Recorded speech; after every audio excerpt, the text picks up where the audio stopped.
turnout is against the propaganda of government of India.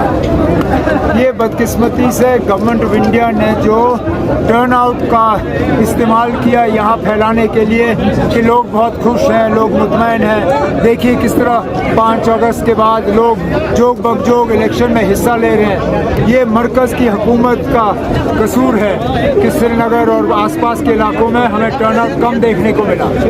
बहुत से ऐसे इलाके हैं जहाँ 2014 में इससे ज़्यादा वोट पड़े थे और इस बार कम हो गए हैं, तो इसके लिए मरकजी हुकूमत को जवाब देना होगा। अमित शाह ने आज कहा कि जम्मू कश्मीर की तबाही के लिए एनसी जिम्मेदार।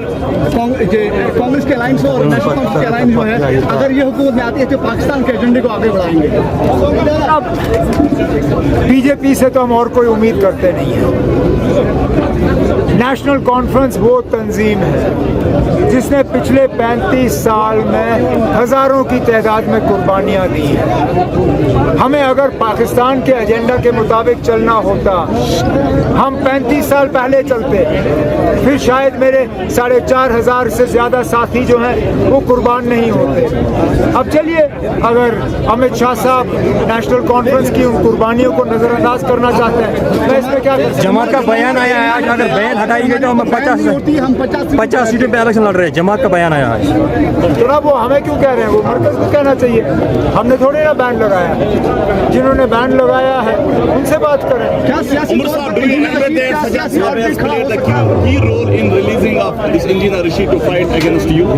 जहाँ तक मेरी जानकारी है मैंने वही सुना है।